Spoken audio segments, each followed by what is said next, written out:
title of my story is The Game We Invented.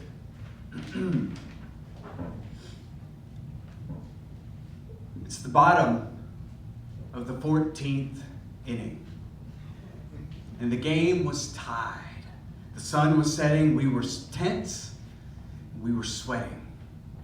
Now, normally baseball is a game that eliminates the element of time. There's no clock involved, you're not trying to race the clock, the clock's not going to run out. It eliminates the element of time, but today, on this day, we were on a very strict schedule. Mom would be home in less than an hour and we still hadn't done the dishes. The results of this game were enormously important, much more important than daily chores. I myself, I was the champion. I held a perfect record, undefeated, unblemished, 156 games and 0 losses. I was the king. My opponent, my only opponent, is my little sister.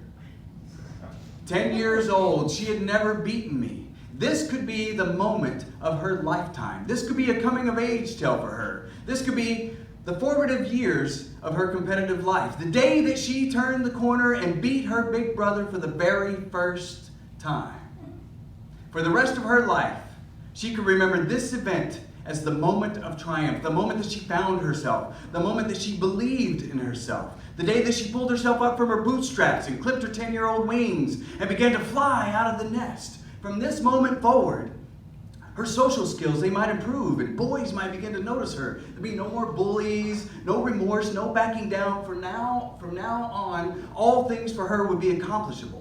Maybe her grades would improve. Maybe she would graduate high school at the top of her class or receive scholarships to Ivy League schools and be invited to join an East Coast sport like rowing. And then she could make the Olympic alternate team, and then she could write about her experiences in a novel that would be both a critical and popular success, and then they would turn it into a movie that would also be a success. And then she would be interviewed by Oprah, and she would sit on the couch and she could look in the camera and say, "It all began that early evening. Bottom of the 14th.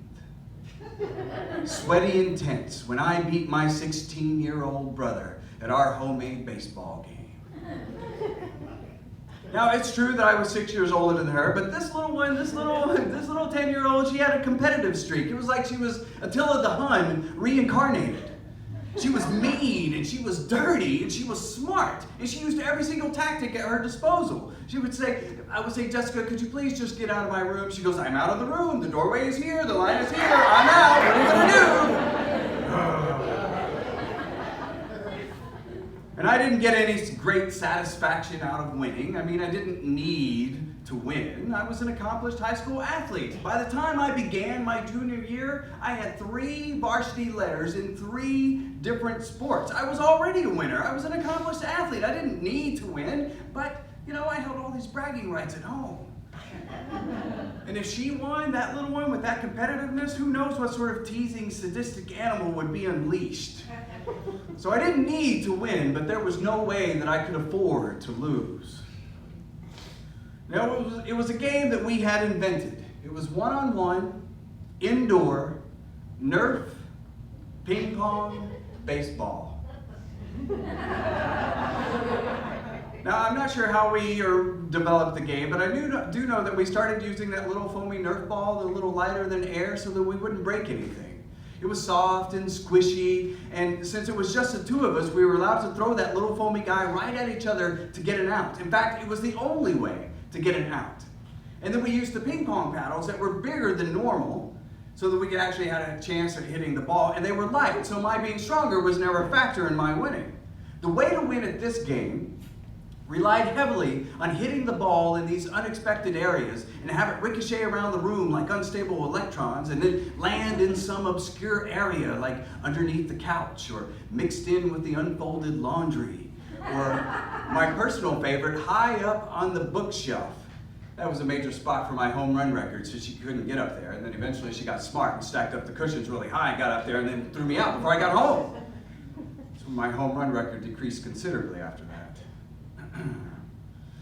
And for the bases, We made various landmarks. We had the TV stand over here for first base. We had the lampshade was second base, and that big potted bougainvillea was on third. And when we got a single or we got a double, we would call ghost runners. We all had our imaginary players. And for me, I had, of course, some of the greatest athletes in the world. I had Jim Thorpe over here on third base. I had Jackie Robinson playing second, and Roger Staubach on first. My little sister, she had My Little Pony in left field, and E.T. in center, and Raggedy Ann in right. Now for this game, the bottom of the 14th inning, sweating intense, I was pitching, and she was batting. And I stared her down. We both knew the moment was coming. And I took an extra long time. I pretended that I was shaking off the signs from Walter Payton, the catcher. I relied heavily on my sister's sort of youthful, exuberant joy. It would always come spilling out in anticipation, especially today, anticipating the possibility of beating her big brother for the very first time. And in the past, see, the long pauses, they were just too much for her. It'd start low, start giggling, and then she would start laughing, and then she would lose all sorts of concentration. I could slip a little curveball right underneath her. But not today, man, not today. No, she was focused. There was no laughing, and there was no smiling. She was focused on winning. She was focused on hitting that ball and focused on bragging rights and adulthood and maturity and Oprah Winfrey, even though she didn't know it yet. Well, I threw the pitch, and she hit it. It ricocheted off the floor speaker, whizzed right past my face, and through a breezeway that led into the kitchen. Now the kitchen was no man's land. When it went into the kitchen, we usually stopped play and we declared a do-over, because when it went into the kitchen, not only could we not finish the play because I would be in the other room, but we were both equally scared to venture in there alone into the kitchen, especially when it had dirty dishes, and doubly scared when it was dark. Both dirty dishes and darkness meant that the cockroaches would be in full exploratory mode. We both hated cockroaches. But it was something that we had learned to associate with apartment living. So, we didn't know anything else. We had acclimated into a life of living with cockroaches, and we empathized with each other's fear of these little guys. So we always stopped playing, we declared a do-over, and we cautiously ventured into the kitchen together. You see, the cockroaches had strength in numbers, and so did we. On this day, though, the adrenaline took over both of our lives. They were hanging in the balance. And we ignored the rule of the no man's land. It went into the kitchen. There was no do-over. The ball was fair. The game was on. And all bets were off. All I remember is after the ball bounced off the stereo speaker, whizzed past my face, flew into the kitchen, I heard a plop. So I knew it would be in the sink. Maybe it was in a bowl of leftover cereal milk or an iron skillet, which had been soaking all day after last night's sloppy joes. I didn't know. All I knew was that I had to get the ball. I couldn't lose. So in my socks, I gathered some courage and I stepped quickly but deliberately. And after a couple of crunchy, squishy steps, I slid into the sink and I felt around in the water, and a couple of crunches back, I saw her just as she rounded the bougainvillea, third base. And I threw that ball right where I knew, at the spot that I knew that she would be, right at home plate. Now she saw me out of the corner of her eye, and she shrieked and instinctually decided to slide. And they arrived at the same time. The ball in my sweet 10-year-old sister's face. The ball, it hit her in the cheekbone, and it splashed all sorts of red and orange, greasy, slimy stuff all across her face. It was on the wall behind her. It was like a still frame in a comic book.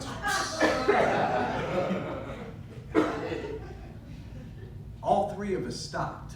My sister, me, and time. She was safe. We both knew it. And we were both so emotionally raw at that moment because in such a short period of time we had experienced a huge range of emotion. We had anticipation, and we had hopes, and we had fear, and death of the cockroaches, and jubilation, and it was all held together by the greasy juices of last night's leftovers. We were so happy, and we were crying, and we were laughing and reliving the moment, and just when we'd start to die down again, we'd notice something like the black spots on the bottom of my socks, or the smell of the cooked onions, or the juice on her face, and we'd start laughing all over again. And in our celebration, we hadn't noticed that the ceramic pot holding the bougainvillea had toppled over and broken. And there was potting soil spread all over the carpet. That's what Mom first noticed when she walked through the door holding 3 bags of Taco Bell. And time stopped again as my mother looked around the room, saw dolls everywhere and cushions stacked up high, and soiled carpet and my sister's dirty face, and of course, countless undone chores. My little sister and I looked up at my mom, and she looked like she was turning into a funnel cloud of aggression, turning into this giant tornado of anger and roar. And my little sister and I sat like helpless little beings, like a little town on the Great Plains, like Wichita, Kansas. No place to go. And then my little sister, my sweet 10-year-old sister in her orange, slimy, greasy face, she looked up at my mom and she said, "But Mom, I was safe."